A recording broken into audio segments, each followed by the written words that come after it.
Let's talk about Dispatch. God, Dispatch. Overall, it was good. It was very good. I tell you what.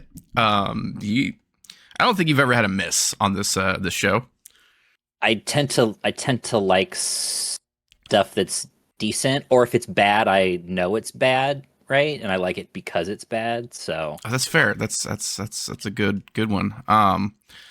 The there, first time, I will yeah. say there are some things that I probably like genuinely like that are not that like have valid complaints that you could say are not good. But yeah, I tend to play it safe and check out things that are already observed to be pretty good. That's okay. I mean, there's nothing wrong with that. I mean, especially with like time and money, you wanna do things that don't suck, Yeah. which Oh is man, there's with the amount of stuff that comes out and the amount of time that we have available to us, there's nothing wrong with just checking out the good stuff. If you've got something that you really like, and that you can dive deep on, then it's fine to waste some time on some bad stuff. But if you're just like, if you got a lot of stuff you like, you don't have time to dig super deep on all the little crappy side pieces that come out alongside the big hits. yeah, that's fair. Which is, dude, I've like other than the things that we play, like I've been, yeah, I've been playing like modded Star Wars games just to fucking play Star Wars again, which is so much fun.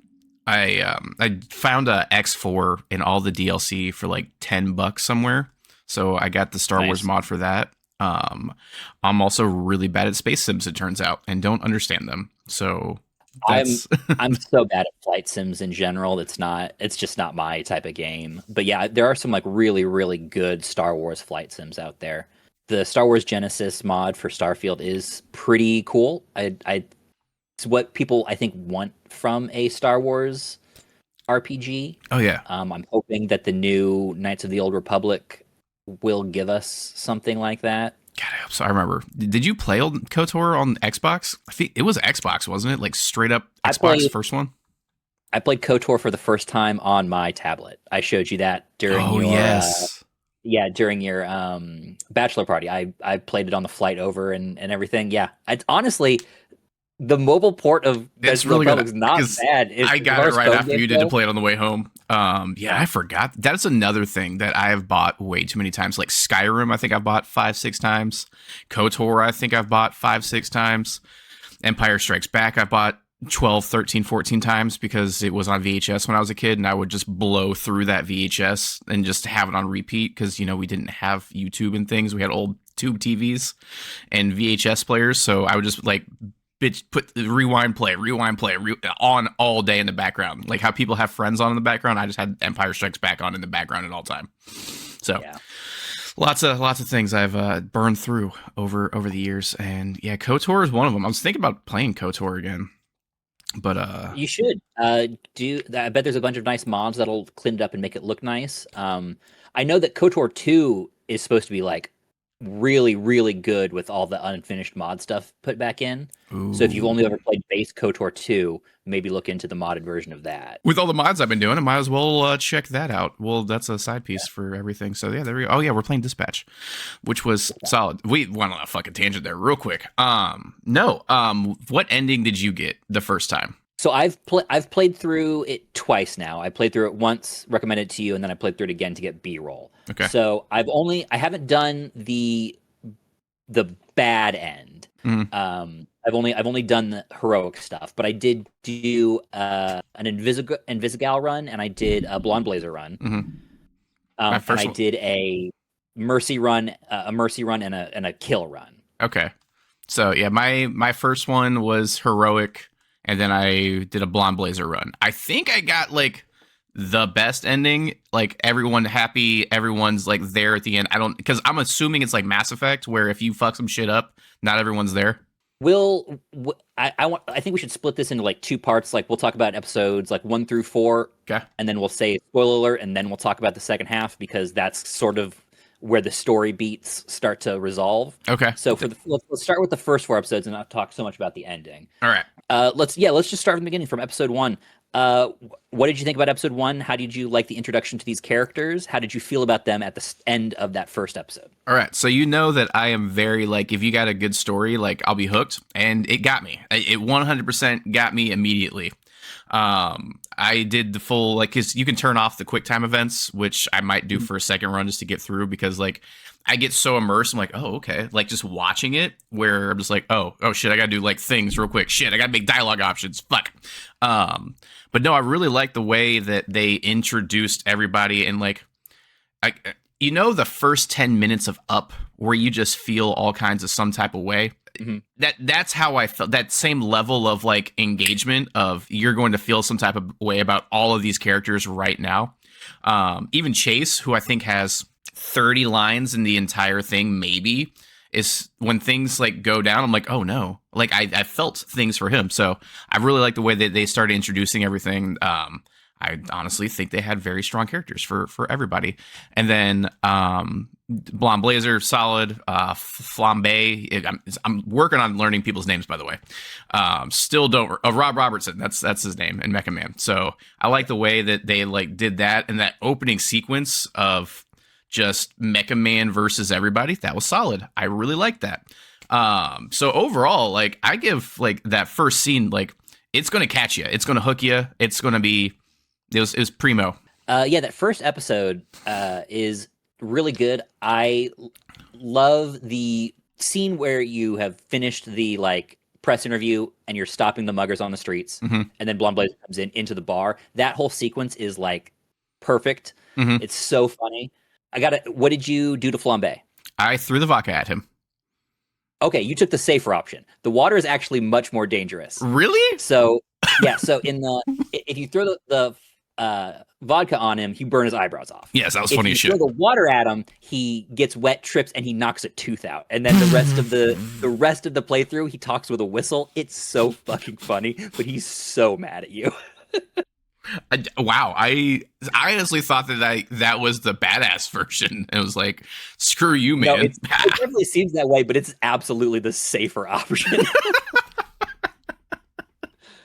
Either no eyebrows or no tooth. Okay, so that's another thing where in everything, like when I was making decisions, sometimes they didn't go the way I completely thought. I was like, like you think it's gonna, like, okay, being heroic, pep talk, whatever, great. I should have wrote some of this down, but because I was just so immersed, I'm like, oh shit. There are points where I'm just like, okay, this is wait, what? Who? What just why did it go this way, which is I think is also good storytelling, especially like I feel like on a second playthrough you can also see like the differences of whatnot, because like I wanted to play as like, yeah, I'm gonna put my foot down, but at the end of the day I'm gonna be a fucking hero. I'm gonna be a hero for the people and take this Z team. I felt for Rob Robertson, poor guy. He great story arc, and I like that. Only, again, some things were told, but a lot of it was just like shown through his actions and like what he was doing, and a lot of whys, which was solid storytelling. What was that? Yeah. So chapter one is getting recruited. It's the bar scene. It's you and Blonde Blazer, and you do the practice dispatch. Episode 2 is your first dispatch, where you get to meet all of the Z team. You meet Chase, you meet Royd, all that stuff. And then episode 3 is the one where you have to cut somebody. Yes. And then episode 4 is you deal with the fallout of cutting somebody, and then you add your hero. Yes. That was actually one that I was kind of, because I brought, wow, English is hard. I put Waterboy on the Z team, and I actually really like Waterboy.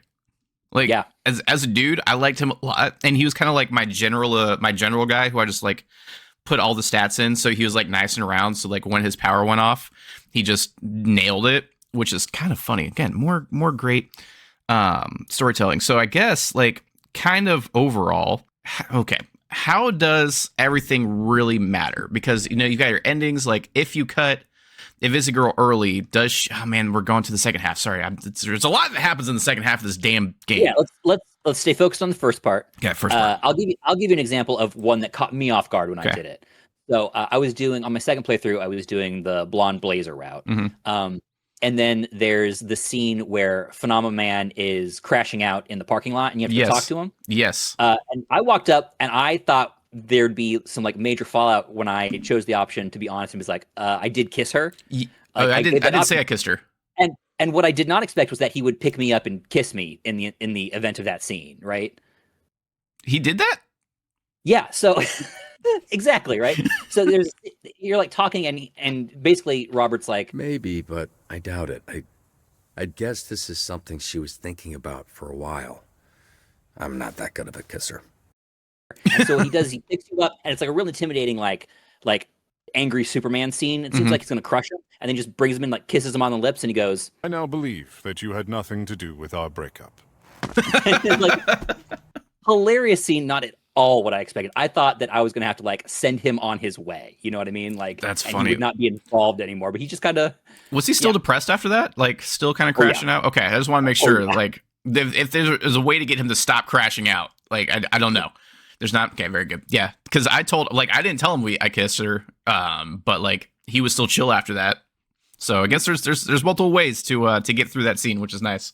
Yeah. Also, wasn't prepared for a giant acid dong at the first 5 minutes of the game. That happened. Yeah, lots of nudity in this game. Lots of penises, lots of boobs.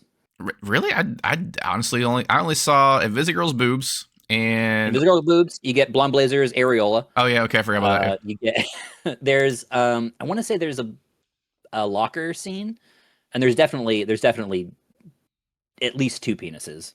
I did not see that one, so I may have Because skipped that there's the acid penis, and then this is in the last episode. There's the scene where a guy gets knocked out, and it's you and Invisigal debating yes. who should put his dick back in his pants. Yeah, but his dick is just off screen. It's just sitting there while they talk about it. Yeah, I put his wiener back in. I helped the dude out.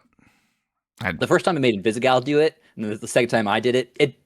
A lot of these are just like, what joke do you want to see? Like the game is very, very linear. I think there are definitely some choices that like really affect things, but a lot of them are just like, which version of the joke do you want? Because it doesn't matter. And like the dick putting away, the stuff like that it's fun. Fair. Yeah, I like the part of the end that like shows your choices. Also, I'm a terrible dispatcher. Usually only better than about 10% of people because I never send the right hero, I guess. I get through it, but I never like do the correct hero, if that makes sense. So I guess we can talk about dispatching there. Yeah, I was about to ask about the dispatching mechanic. I, for the B-roll footage playthrough, decided I wanted to do a perfect dispatch run. Did it, took a little bit longer, not crazy hard once you know what you're doing. But yeah, I have it at the end. At the end of the thing, I was a better dispatcher than 99% of other players. So, suck it. But yeah, Damn. All right. Well, you're for sure better than me. it's hard, and the hardest part is that like the dispatches are usually cut into maybe two chunks. So if you mess up like the ninth call in the first chunk of the dispatch, and you mess that up, you have to start that whole dispatch over. Oh, damn. Right. Yeah. So the first like 2 or 3 episodes probably only took about 10 minutes longer than playing them normally. The last 4, oh my God, I think I spent 3 hours on the last episode trying to nail it. Damn. I fucking did, but it was hard. It's a lot of really, really precise timings, a little bit, sometimes a lot of luck. There's one that I absolutely misread what the requirements for the dispatch were. And I was like, I nailed it. I sent my 2 strongest heroes. It was not a combat mission. And they had like a 30% chance of success. Barely got it. Dude, so that was mine in 1 where the city's on fire. Like everything was at like 20% and it just was like nailed it. They even like got a thing at the end was like, yeah, you should have failed 6 of these missions. Like, bro, you're lucky. So I really like that mechanic, and I like the banter that they have going on. Also, yeah, I really like that usually the dispatch matches the mood of the episode, so it's not always the same. So like, you know, a lot of games where you'll have these mini games are always kind of like the same tone for everything, but I like that the tone matches what's going on. So like when they're all sad, it's like raining on the screen and everyone's like super mellow and depressed, and like the dispatches themselves are slower. And then when like things are hyped up and there's like a lot of tension, they'll ramp up the amount and like make you feel that. So I really enjoy that little touch of everything to help drive the story with those dispatches. And they're not just like a random mini game just to kind of have in there to make it a video game. Yeah, it's two distinct things that are like grafted together to create the game, right? Mm. But they've managed to like graft it really well via the tone and the voiceovers that happen while you're doing the dispatching. Mm. So it feels connected, even though when you look at it, it is like there's a very hands-off, like choose your own adventure, fun, watch a TV show, Mm-hmm. followed by a kind of frantic mini game where you are like sending little orbs and getting them back home in time before you can send them out to do a different orb. Like they're it's kind of crazy how different they are, but it does work well together. Right? It's not What we're jarring. talking about, yeah, what we're talking about the dispatch, because that's where you like get to know half of the characters in this game. How do you feel about the Z team? Who's your favorite? Who's your least favorite? Who did you cut? Okay, so I cut Batboy. What's his name? Screech? No. Sonar. Yeah, I cut Sonar. Just I don't know. I was just because it was between him and the girl. Coop. Yeah, Coop. I really like Coop. Yeah. So I kept Coop. I'm like, sorry, dude. Like, it literally, like, I just like her more. Sorry, I cut you. So I like the Karlak character. I really like her. Definitely not Karlak, but definitely Karlak. Like her, even Flambe kind of resonated with me a little bit. He had his own character growth, which everyone had good character growth. Trying to get Waterboy. I really like him as well. Just a dude trying to make it in the world. Invisigal, I can't decide yet because she's very in between. Like with big picture, after finding out everything, I'm just like, I don't know how to feel about you. Like if I didn't, because I got the mentor challenge because I did everything with her. So again, this is why I think I got the best ending. Who else was there? Nicki Minaj. I used her a lot too. And every time that I needed like somebody, because I just maxed out her charisma, so every time I needed like a public speaker, I just sent her. I was like, all right, go. Her power was super cool. Being able to copy people came in clutch because I tried to run like one less hero for everything that I possibly could. And so that was quite helpful. I figured out synergies by episode 5. That's when I figured out synergies. Whoopsie. Didn't figure that out in time. Super helpful once you know that, right? Yep, yeah. Super helpful. Little dude, that the dick puncher. He's funny. Didn't do a lot with him. Clayface, I didn't do a lot with him either. So I mainly used Coop, and I think really just Coop and Karlak were my two, and Waterboy, and then I can send like Karlak and Waterboy together. So those are the ones I use most. I think my absolute most was Coop though, is what it told me at the end. Yeah, my first playthrough, I kept Coop and sent Sonar away because, as Coop points out in my second playthrough, when I did the other way and kept the Batboy and sent her away, she's like, I've never been more insulted in my life. You fire me, a literal assassin, for some moronic bumfuck Batboy? He shits in the parking lot. Did you know that? Ask the cleaners how much guano they come across. And she's not wrong. Like the first time that I was like, why would I keep what is essentially like a crypto bro with a bat head versus like a trained assassin? I will say Sonar, like gameplay wise, very good though. Like from a mechanical standpoint, I totally understand keeping him over Sonar, and he's a very funny character. If you keep him, you get a bunch of like fun dialogue with I don't know how much attention you were paying to the dispatch stories, but like the Vanderstank, which is like the big like tech guy, like you get a lot more like dialogue with him and Sonar, because Sonar was really like a big fan of his. So you get a whole bunch of extra stuff there. Like Sonar's you should do a run where you keep Sonar because he's quite funny. But because I do want to go through and play another one, and pay more attention to the stories, because after there's the Riddler, it's the fucking Riddler, with his, and you had to actually pay attention to what was going on. I'm like, because like I'm get so invested where I'm just like, you go here, you go here, you go here, you go here, and like just kind of drown it out. So we're like, I'm just trying to get it through. Knowing a little bit better, I feel like I can go through and actually pay a little bit more attention to the actual stories. All of his answers are from the dispatches that you've been solving in that dispatch. So like all the answers are there. You just have to pay attention in this like chaotic mess to be able to solve his thing. But yeah, I feel like if I was a real life dispatcher, I probably could have figured that out a little bit better. But because like it's just things on a screen, I'm like, just click it. So, but no, that was a nice little part. I actually stopped as soon as like, oh, I should have paid more attention. I think I ended up doing it, but it took me a second to like try to remember everything that happened because it was the first half, and then that was the second half of that. So pay attention to Mega Mind Riddler's stuff so that you can get through that mission. But I think I remember the first one. So yeah, when Invisigirl starts just not listening to you when you're in the donut shop and you're like trying to get her. That was one where I want to go back and like, what happens if you just like tell her to do her thing the entire time?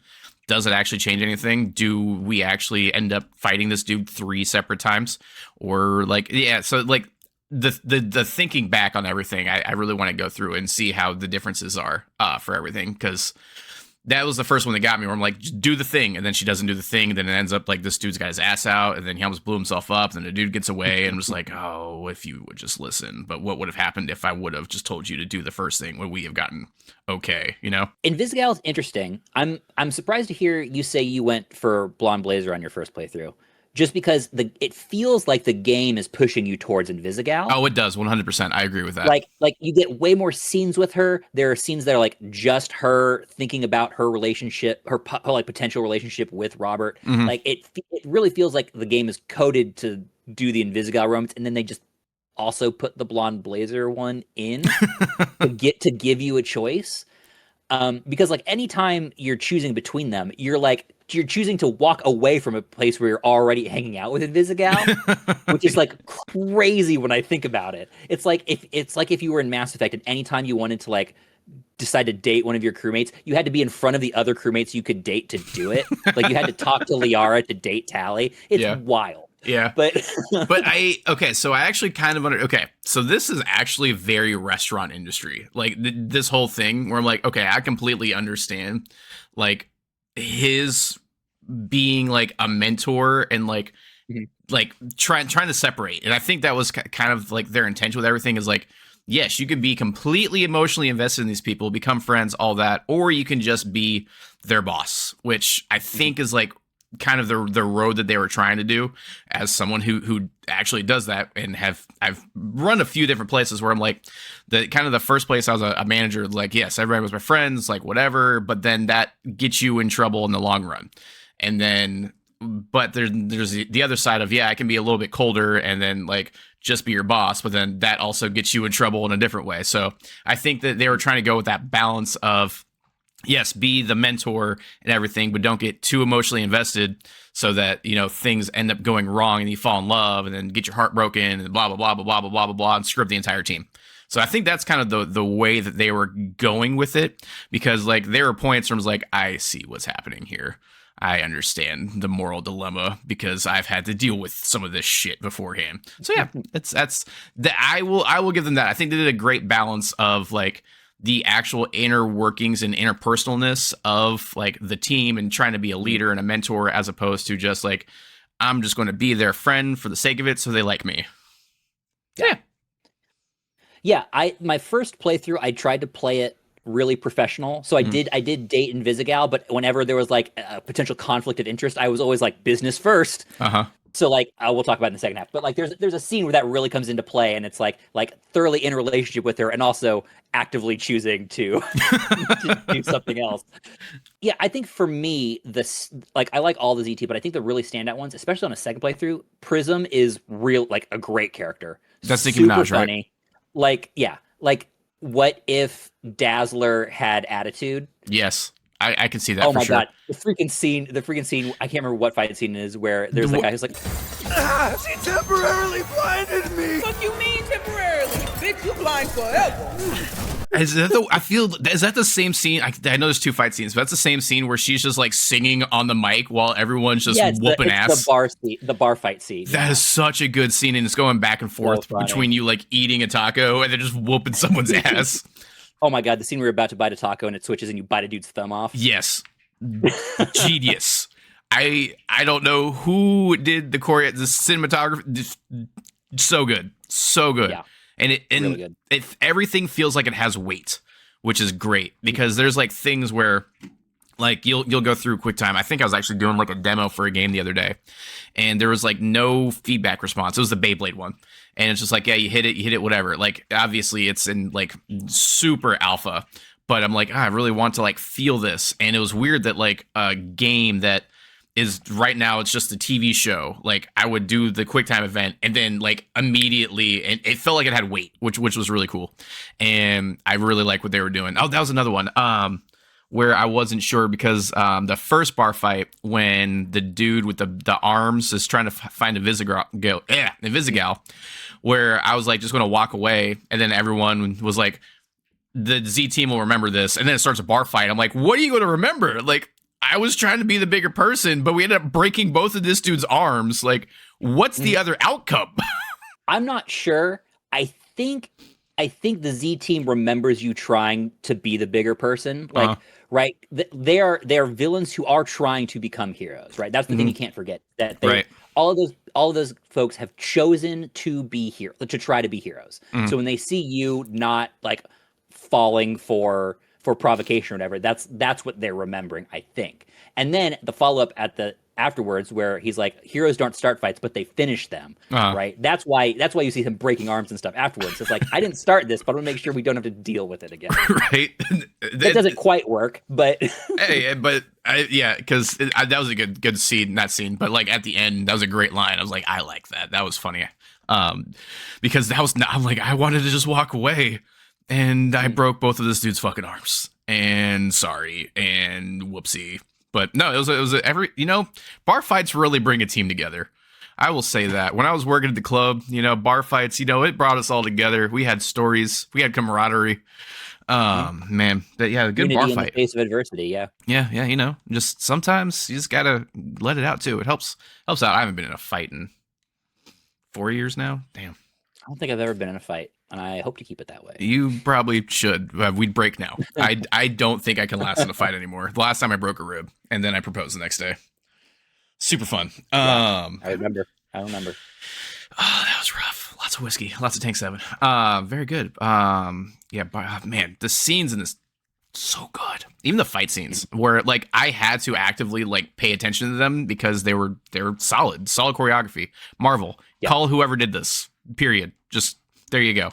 And then make the fight scenes after, story first, fight scene second. It's like we're learning something here. Like this would have been a great Iron Man movie or an Iron Lad movie, honestly. It is a kind of an Iron Man variant thing, right? And one of the things, while we're kind of talking about Marvel and stuff, is one of the things I think that really is great about Dispatch is it does feel distinct. It doesn't feel like a generic superhero world. It feels like one that's different from Marvel or DC or Invincible or The Boys, right? It's its own. It manages in 8 hours to feel unique, which a lot of superhero stuff does not do. No, not at all. Like, oh man, and it's sad because like I remember.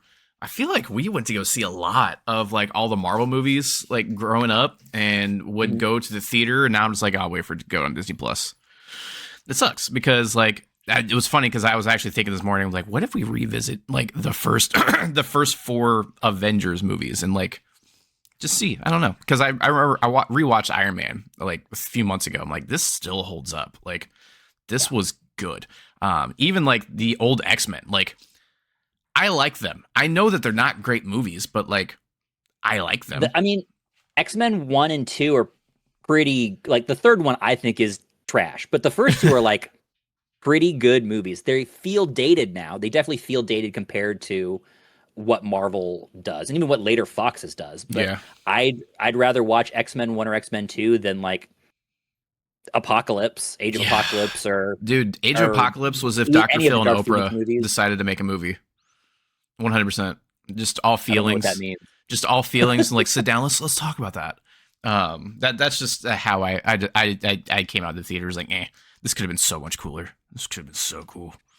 But Apocalypse season coming up next month in Marvel Snap though. So that's a different channel. It is a different channel, but I'm still excited for it. It is very distinct. Okay, so with that, who's the cat furry?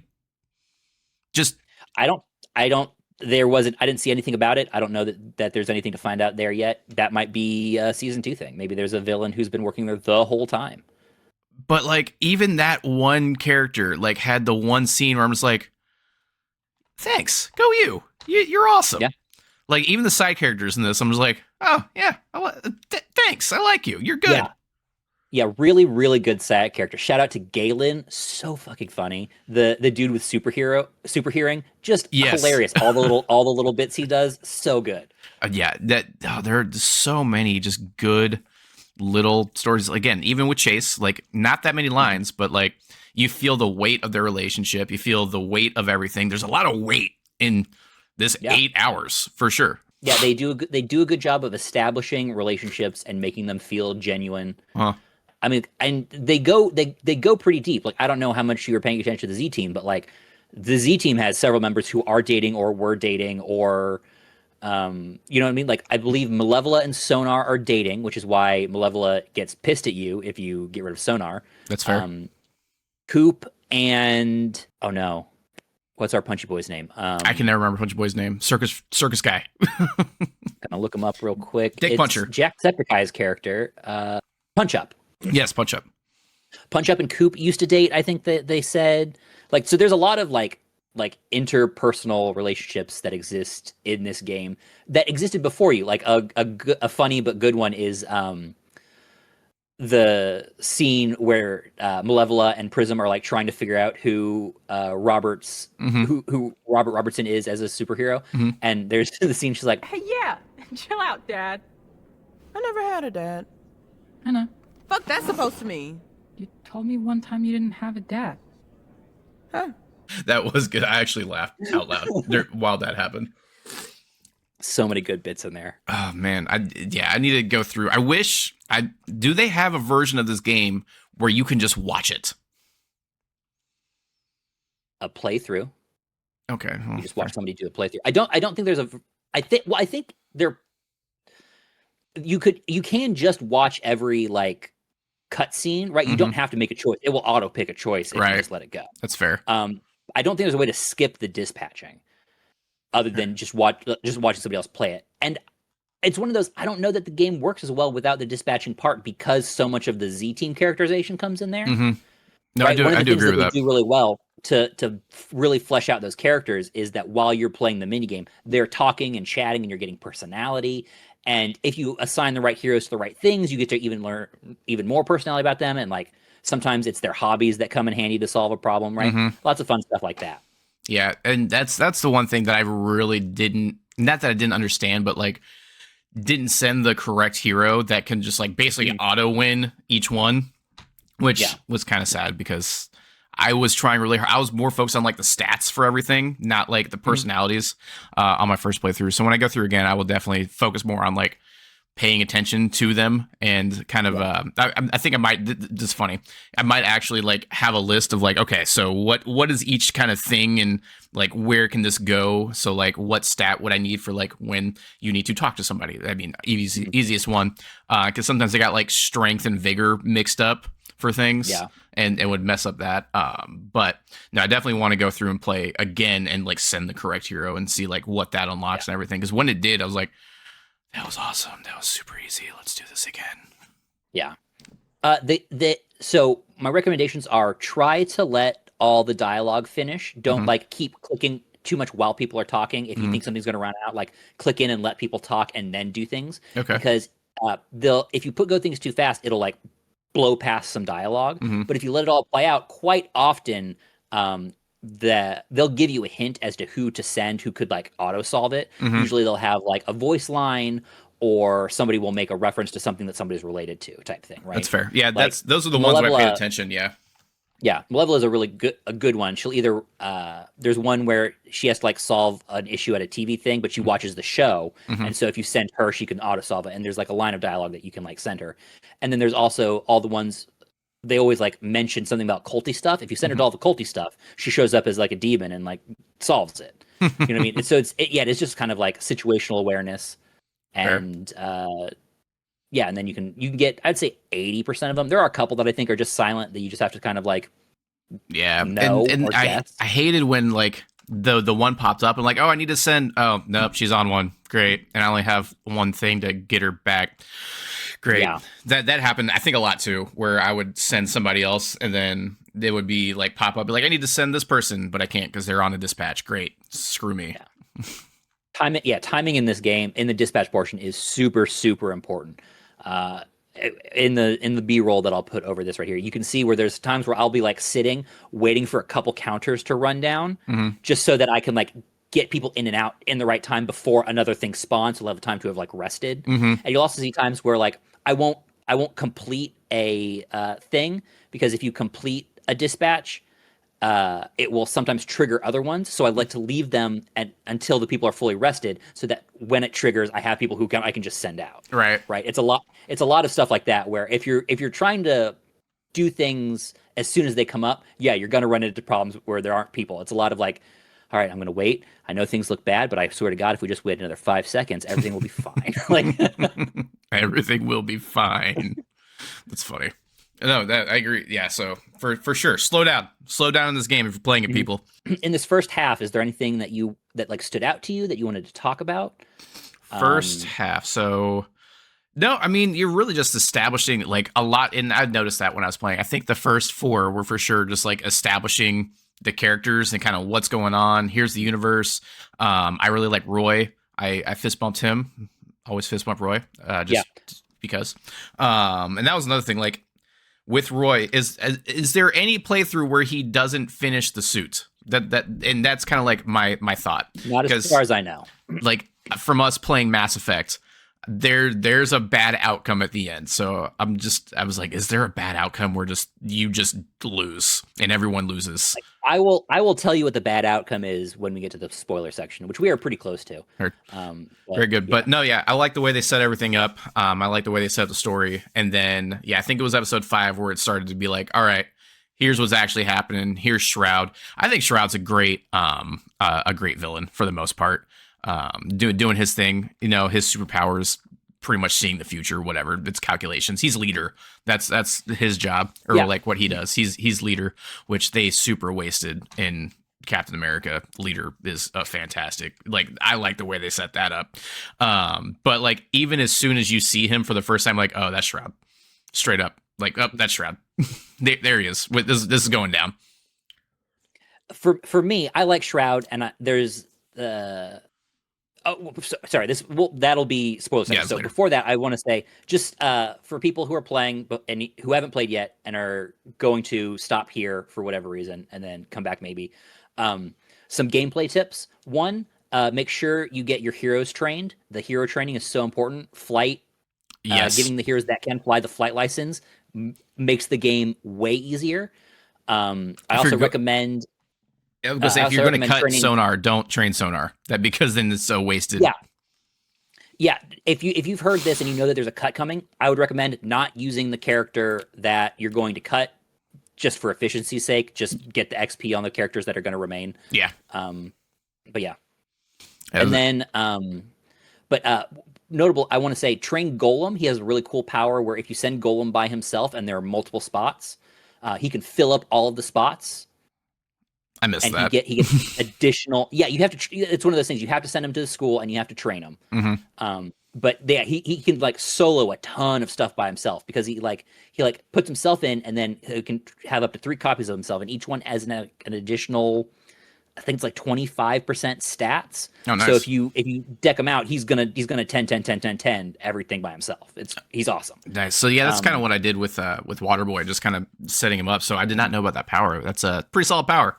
Also, because I knew about prisms, because I unlocked that one, and then being able to copy and then do 100% and have extra. But just having Golem do everything, that's awesome. That could probably be helpful. And his synergy is with Invisigal, so they can knock out something together, or because Invisigal also does a bunch of solo stuff, you can just have 2 independent people going out doing stuff and coming back. It's really nice. Yeah, and I feel like Invisigal is like in and out a lot though.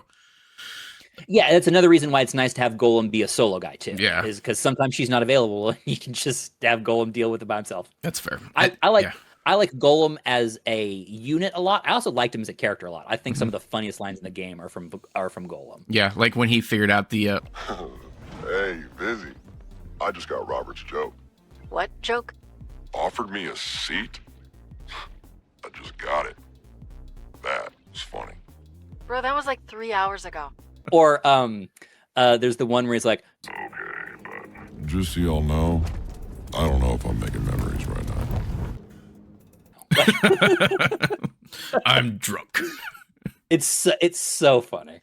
No, yeah, Gollum's funny, but like it's that Drax character too. Like it's just that dry, over your head humor. I enjoy that. Gollum's a good character. They're all good characters. They all have their moments. They're all good, and I think all of them.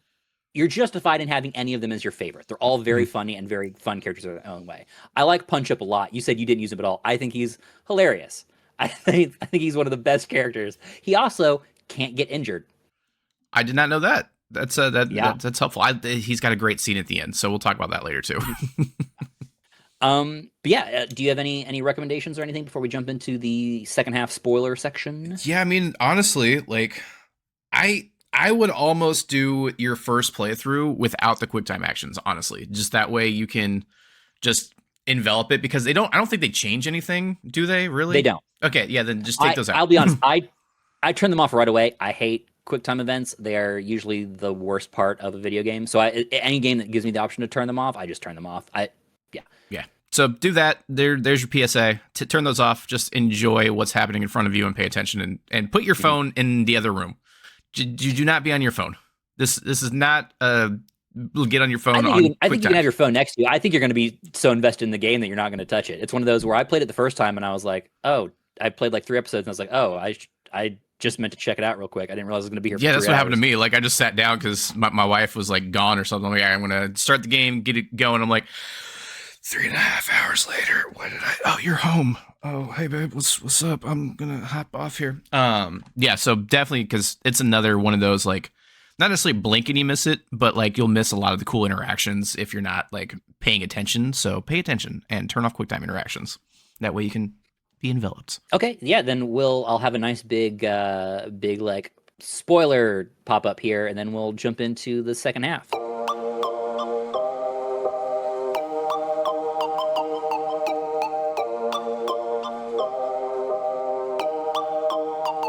Bro, check this out.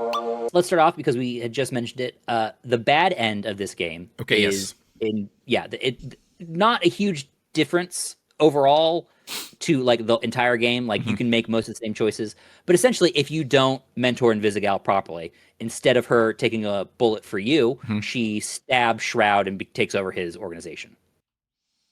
That's a different ending. Not where it is. I thought It's was that going end. to go. You didn't make a hero. You made another supervillain. Huh? Would you look at that? That's about it. Oh, that's a bad ending.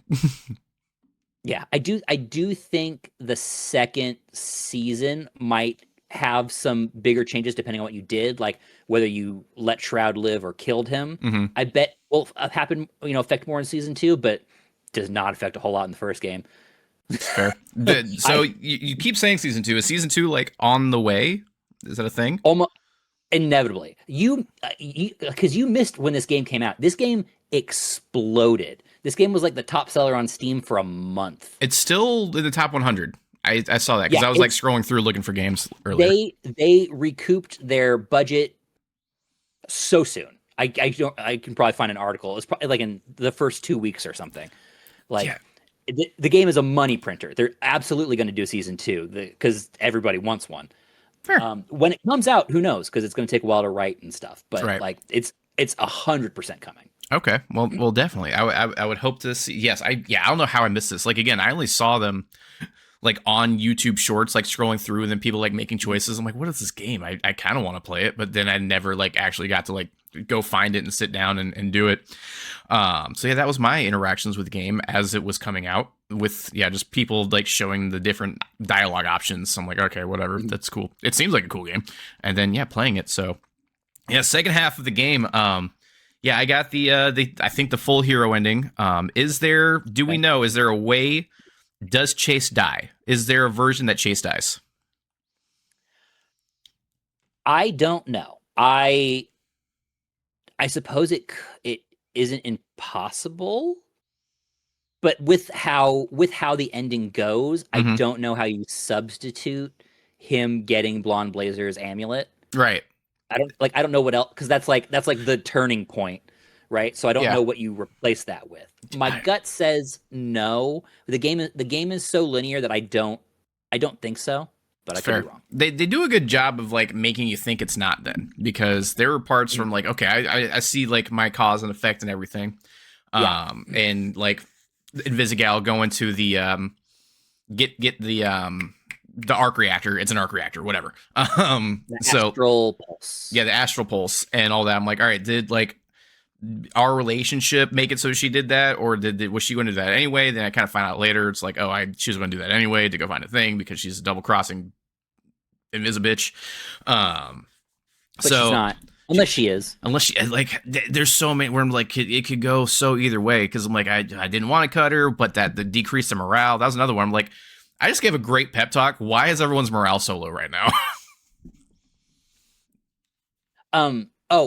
Did you defend Invisigal? Yeah, and that's why I'm like, that was a great pep talk. Like, why? So this is what I was talking about in my first playthrough where I was where I romanced Invisigal. I did not defend her. I was like, you guys are absolutely right. Everybody told her not to do it. She did it. She got somebody hurt. She fucked up, and you guys are 100% right. And they were like, yeah, 100%. Nobody was upset. She still came back. Fair. All right. Yeah, because I was just like, yeah, go for it. Yeah. At the same time, because the way the game is written, right? Because she walks out and then you like chase her down, you can go afterwards and like talk to her with a heart to heart, and so it doesn't feel weird that she came back, right? Because it's like it's you can basically tell her it's like it's not a personal decision, like that type of thing, right? That's fair. So you can keep that like professional thing going there. But what's nice about this writing is that all these choices kind of lead you in one direction. It's a very linear game, but it feels like each choice really matters because they've written it in such a way that all these options kind of feed in, but and the story doesn't change, but the way you feel about the characters change. Yes. No, I completely agree with that. Because with everything, because honestly, I thought that there was going to be like 16 different endings depending on like who you choose and who you cut and the relationships you make along the way. Because again, just going back to Mass Effect, where like there is a bad ending of that, and it sucks. And that's like, because I'm imagining like, oh, okay, so I helped Phenomena Man get through his stuff. That's why he's here. I did everything with Blonde Blazer. She had she's okay with being human. That's why she gave the amulet to Chase, and just kind of all that feeding into each other. So like that's how I felt like, okay, I earned this ending. And I honestly thought that there was an ending where like no one shows up for you. No one like has your back in the bar fight, depending on how things go. So yeah, they do a great job of making you feel like everything kind of has a purpose, but like it's more character driven for like how they react to you and like your relationship with the story as opposed to how the story goes. Yeah, that makes sense. I think one of the bigger changes that I haven't done is I think if you don't tell the Z team you're Mecha Man, I think that might lead to a more significant change. Like maybe Flambe bounces sometime later and doesn't come back type thing. I don't know. I'm not sure, but that feels like one of the parts where there could be a bigger deviation. That makes sense. Because I did tell them I was Mega Man. I played this whole thing like how I would actually do it too. I'm like, oh wow, I did a good job just being me. Good job, me. Yeah, I don't know. Narrative wise, it really feels weird to not tell them. Like maybe if I play like an intentionally like bad superhero run, like I'm just a bad superhero. In a bad maybe dispatcher. At the end, that makes more sense. But because you come in as Robert Robertson and he's already been a character, and you watch the opening scene and it like establishes who he is as a superhero, it's hard to be bad at your job. Oh yeah. Like he's a boss. It feels wrong to walk in and be like, this super competent superhero is terrible. He's so bad and he's so mean and he hates everybody and he doesn't do anything right. And he was a superhero, but now he just sucks. That feels weird. Yeah. Like, I mean, it could be justified by like his past trauma plus his current trauma, and then just like feeding into like just the trauma loop of it all, and like him just kind of spiraling. That could be a narrative version of it, but like, yeah, it does feel wrong to like not like try to like bring everybody up and be a hero and like just be a G, like just straight up. And even Shroud's like, yeah, he's the last of the heroes. Like Shroud respects him and Blonde Blazer because they're like actual heroes, and then to not do that, I don't I don't think Shroud had much respect for Mecha Man. You don't think so? I don't think so. I thought he did. I don't think so. I think he because he doesn't like Mega Man's dad. Yeah, I knew that. Because Mega Man's dad reneged on some deal or something, or didn't follow through or something like that. Yeah, right? he was supposed to make him an astral pulse, and then Shroud made him the suit, and then but he never gave him the other way astral. around. Oh, the other way around. Shroud made him the astral pulse. Oh, okay. And he was promised that he would get a mech suit in return. Ah. Which for me makes me wonder why he couldn't make the astral pulse again, but maybe that's like story we'll get later, right? Yeah. Royd is also a genius and almost did it but couldn't, right? Yeah. So I think maybe Shroud had external help that he doesn't have access to anymore, right? That sort of thing. Fair. But that's speculation for story stuff. But yeah, I don't think Shroud likes Robert at all. I think the only reason that Robert didn't die in many of the scenes that they interact is because that Shroud needs the astral pulse. I mean, that's fair. Okay, so right? okay, I think we almost certainly would have died in the bar if Blonde Blazer hadn't come in. Yeah. I'm pretty sure he wanted us to die in the opening scene. Like, I don't think he has any respect for Mecha Man. Damn. Now that's depressing because the whole time I'm like, oh yeah, they're arch nemesis, but it's like the Joker Batman thing where they just like mutually respect each other, but like can't come to kill each other. It's closer to like Joker Robin dynamic, right? Oh yeah. Except Joker killed Batman and Robin's still kicking around. Yeah. Like, yeah. That's that vibe. Okay. Also, while we're talking about it, Shroud was a good villain. I like him a lot. I guess he could be again in one of my playthroughs, and the other one he's definitely not anymore. But a lot of the times, like in the scene in the bar where you're talking with like Shroud before he reveals himself, it would have been really cool if they cast someone other than Matt Mercer. But that I know what that motherfucker sounds like. I've heard him as 8 million people. You know what I mean? Like, I love Matt Mercer. He's a great voice actor. He's not good if you're trying to like do a sneaky villain reveal. He's signposted bright and clear. It's Matt Mercer. He's the bad guy. Like, it's funny. Yeah, that was one of my big down like in that bar scene. As soon as I heard that voice, I was like, oh, okay, I know how this scene goes. It's funny. I didn't even recognize that like it was Matt Mercer, but I'm like, that's because I immediately was like, that's Shroud. I just immediately, I had no idea until this moment in time that Matt Mercer was Shroud. So like he sounded familiar, but I'm just so bad with names. He's an incredible voice actor. He's got a huge range, but he's been in so many things, and he does Critical Role where he does a billion voices that you've heard it all. Like he's got a giant range, and you know all of it. Yeah, it's like just listening to your favorite like band, and even them like doing something different. Like it's still them. Like DNCE or whatever. That's just the Jonas Brothers. I knew that immediately. You can't get one over on me. You can't rename your band so you say the F word. One of them? No, it's all of them.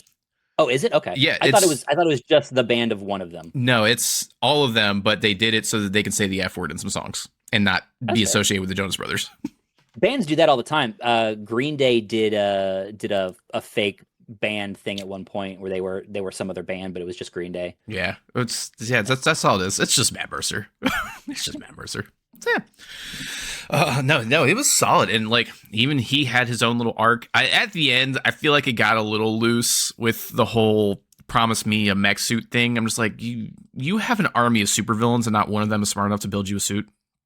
Not one. Yeah. I agree with you 100% because he was upset that he didn't get a mech suit, but he came in on a mech suit, right? And he wanted the Astral Pulse, but he had a thing that was powering his mech suit just fine, right? So like I guess he just wanted the Astral Pulse to put in his head. I guess he needed it to be the size that it was so he could put it in his brain. But yeah. I just don't. It was loose. Don't quite understand. It was real loose at the end there. Like everything else, solid. Like bad guy planning, great. The very end reveal, I'm just like, that's what all this is about. Really? That's it. Got it. Cool. Yeah. Great fight scene, but why? Yeah, the motivation does feel a little weird. Maybe we'll get clarification on it at some point, but yeah. Hopefully. Yeah, it came with those comics. I don't think I read them. I didn't get the super special edition. I don't know if those elaborate on anything. Either. So, hey, there's comics. If you get them, let me know how those go. I know one of them has it's Karlak. It's Karlak. It's Karlak. Malevola.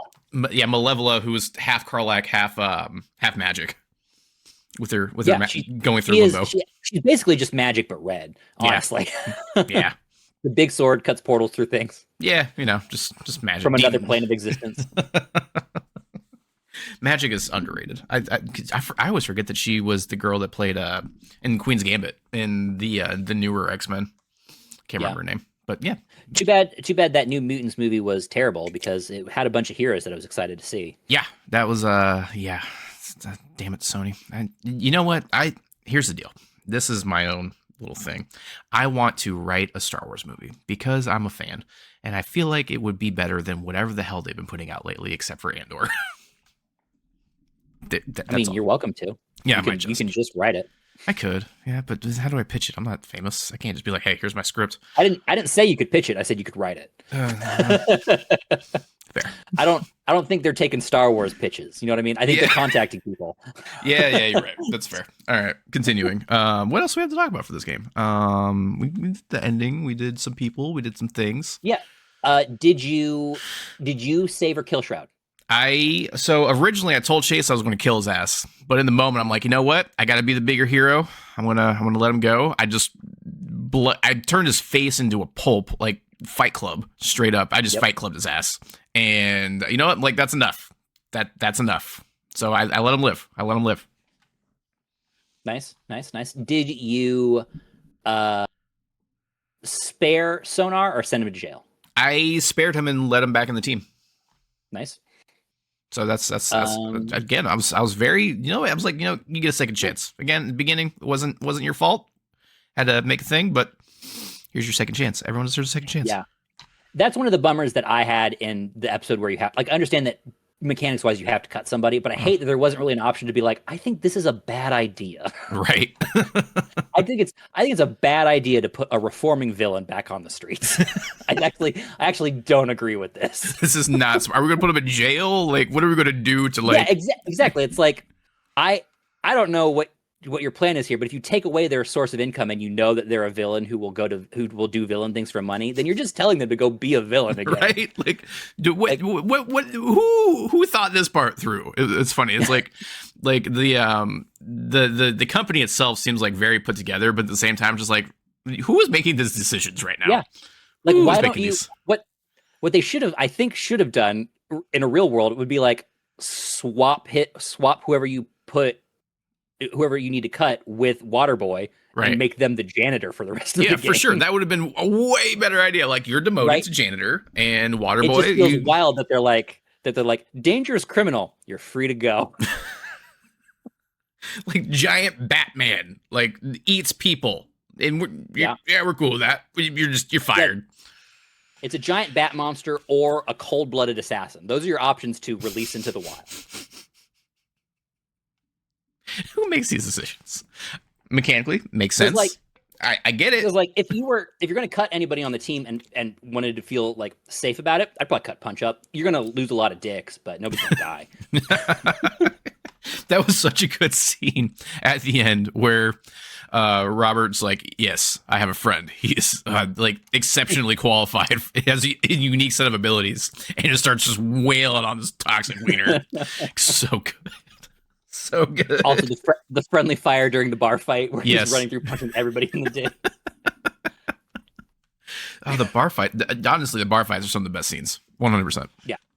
Oh, you really. Yeah, the fight scenes in this game are really good and really engaging for something that you're just watching. Yeah, really. Again, they just feel like they have weight and everything.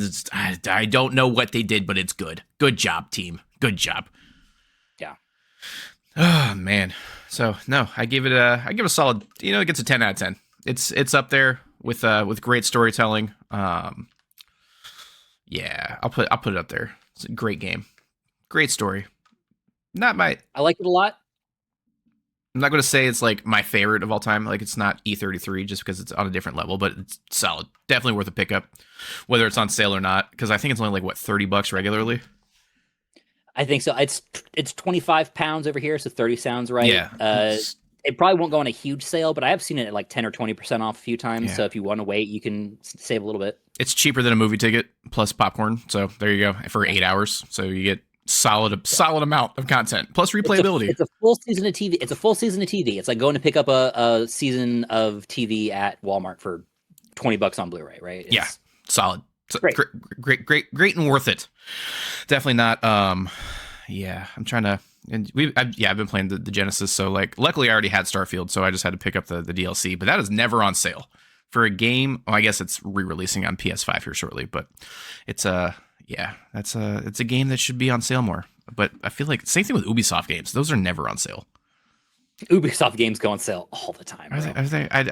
It's a meme. It's a meme that if you want to play a new Ubisoft game, wait 6 months, it'll be $15. Oh, fair. I guess I was looking through Assassin's Creed games, but none of them were on sale lately. That's what I used to do. Is I used to buy the last year's Assassin's Creed on Black Friday when the new one came out, because it'd be like $10. Oh, that's so fair. like, yeah, like they get so cheap if you don't want the brand new one. Like Assassin's Creed Shadows is still kind of expensive, though I think I've seen it at like 50 or 60% off. But once they drop a new one, I bet you'll be able to get it for $10. Fair. Yeah, I need to actually finish Shadows. It just pissed me off so much. But I didn't have the NVMe yet, so that was also making it worse because loading screens suck. God, you still changed my life with that one. Having an NVMe is really nice. Just no loading times whatsoever. Definitely worth it if you want to upgrade your PC. Upgrade to solid state drive, preferably an NVMe. That is right there. I don't know why I'm like ASMRing this right now. I don't know why you're giving this advice in 2026. I don't know, man, because I'm behind the times. This is why we have a podcast, so that I can catch up. That is why we have this, because there's so many things that I need to do. Period. Even after or because. This brings me back to the next thing, because I want to we're going to check out a thing together. One moment. I got to go get the case. Okay. I needed to remember what it was exactly. So, this game I got for Christmas a long time ago, and I remember it being great. Biomutant. Did you ever play it? No, but I feel like I remember hearing something about it. Is it like the Monster Hunter style game? Yeah, it's an open world post-apocalyptic kung fu fable RPG. And I remember it coming out and being super hyped. And I got it for Christmas, and then I never played it. Pulling it up on Steam here. And it would give me a reason to play on my Xbox again, because I've been exclusively playing on my computer for the last 2 years now. Yeah, let's do it. All right, we're going to play through Biomutant together. So that's what we're checking out together this time. So we're going to be completely fresh with nothing to do. Not do, but like... no preconceived notions on anything, so good luck. And because I really wanted to just play it, so there we go. Glad you haven't done it yet. Yeah, I definitely remember hearing about it when it came out, but I haven't touched it. Interesting. Yeah, let's do it. All right, very good. And that's the podcast.